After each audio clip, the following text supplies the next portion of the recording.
కడప జిల్లా కాజీపేట మండలం కూనవారిపల్లె గ్రామంలో ఉన్న గ్రామకంఠం భూమి సర్వే నంబర్ 449లో 4 ఎకరాల 90 సెంట్ల భూమి ఉంది. ఇందులో గత ప్రభుత్వ హయాంలో సబ్స్టేషన్, రైతు భరోసా కేంద్రం, విలేజ్ హెల్త్ క్లినిక్ నిర్మించారు. కూటమి ప్రభుత్వ హయాంలో టీడీపీ నాయకుడు దౌర్జన్యంగా భూమిని సాగు చేయడం జరిగిందని కూనవారిపల్లె రైతులు తమ ఆవేదన వ్యక్తం చేస్తున్నారు. ఇప్పటికైనా కాజీపేట మండల రెవెన్యూ అధికారులు స్పందించి గ్రామకంఠం భూమిని కాపాడాలని గ్రామస్తులు కోరుకున్నారు.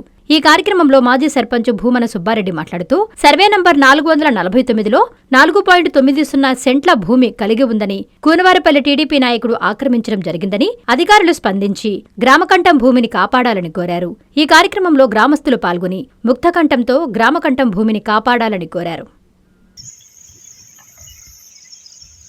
శ్మశాన వాటిక ఎకరా స్థలం ఉన్నది. ఆ స్థలం ఇచ్చిన దాతలు ఎవరంటే బుక్కరాజు సీతారామయ్య అనే ఒక అతను మా ఊర్లో ఇంతకుముందు గడిచిన ఒక 40 సంవత్సరాల క్రితం ఈ ఊరు నివాసం ఉన్నాడు. అతను కాలక్రమేణా ఇక్కడ నుంచి తాడిపత్రికి వలస పోయి అక్కడ బిజినెస్ చేసుకుంటా వ్యాపారం చేసుకుంటూ అక్కడే సెటిల్ అయిపోయాడు. అతను పోతూ ఇక్కడ ఉన్నటువంటి మా ఊరి పంచాయతీకి 1 ఎకరం స్థలము శ్మశానానికి కేటాయించేసేసి పట్టాభూమి, విలువైన పట్టాభూమి ఇచ్చేసి అతను ఇక్కడ నుంచి తాడిపత్రికి వలస వెళ్ళిపోయాడు. అక్కడనే మా ఊర్లో ఎవరైనా చనిపోతే అక్కడనే ఆ శ్మశానంలోనే సంస్కారం చేసుకుంటా ఉంటున్నాము. కానీ కాలక్రమేణంగా అది ఎకరా సరిపోవడం లేదు, జనాభా సాంద్రత ఎక్కువ అయిపోయినారు. దాని పక్కనే గ్రామకంఠం అనేది ఉంది. ఈ గ్రామకంఠం అనేది ఎక్స్టెన్షన్ చేసేసి ఇది కూడా శ్మశానానికి నిర్మించితే కూడా బాగుంటుందని చేసేసి మా కూనవార ప్రజలందరూ కోరుకుంటున్నారు. దీనికి సంబంధించింది ఇట్లా ఈ విధంగా చేద్దామని టైంలోనే ఇట్లా కొంతమంది టీడీపీ నాయకులు దీన్ని ఆక్రమించాలని చూసేసేసి ట్రాక్టర్ తీసుకొచ్చి దీన్ని చదును చేసేసేసి ఈ విధంగా చేసేసినారు. మాది పట్టా ఉంది, దీన్ని ఎవరు ఏం చేయలేరు, అంతా మా ఇష్టము, మేము చెప్పినట్టే జరుగుతుంది, ప్రభుత్వం మాది అనే రకంగా మాట్లాడుతున్నాను. దీనికి సంబంధించింది గౌరవనీయులైన తహసీల్దార్కి మేము వినతి పత్రము ఇచ్చినాము. దీనికి సంబంధించింది గౌరవనీయులైన కలెక్టర్ గారికి రేపు సోమవారం వెళ్ళేసి మేము కలిసి మా గ్రామం తరపున ఉండే ప్రజల తరపున అర్జీ ఇవ్వాలని చూస్తున్నాము. దీనికి సంబంధించేసి మైదుకూరు నియోజకవర్గం ఎమ్మెల్యే గారు కూడా దీన్ని చొరవ తీసుకొని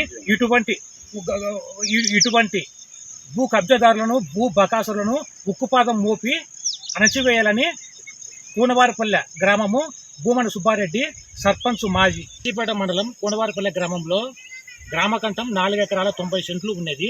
గత ప్రభుత్వంలో, వైసీపీ ప్రభుత్వంలో ఇక్కడ 2 కోట్ల విలువైన సబ్స్టేషన్ ఒకటి నిర్మించడం జరిగింది. తర్వాత వచ్చేసి రైతులకు ఆర్బీకే కేంద్రం కూడా నిర్మించడం జరిగింది. అదే కాకుండా విలేజ్ హెల్త్ క్లినిక్ కూడా నిర్మించడం జరిగింది. తర్వాత రజకులకు దోపిఘాట్ కూడా నిర్మించడం జరిగింది. ఈ గ్రామకంఠంలో మొత్తం వచ్చేసి 4 ఎకరాల 90 సెంట్లు స్థలం ఉన్నది, విస్తీర్ణం ఉన్నది. ఈ స్థలంలో ఇంకా సొసైటీ బ్యాంకు తరఫు నుంచి 2 కోట్ల విలువ చేసేది గోడౌన్ కూడా నిర్మించాలని గత వైసీపీ ప్రభుత్వంలో ప్రపోజల్ గవర్నమెంట్కు పంపించడం జరిగింది. అంతేకాకుండా ఇక్కడ సీతనారాయణకి కూనవారిపల్లెకు మధ్యలో ఈ గ్రామకంఠం ఉన్నందున ఇక్కడ మినరల్ వాటర్ ప్లాంట్ కూడా ఏర్పాటు చేయడం జరిగింది.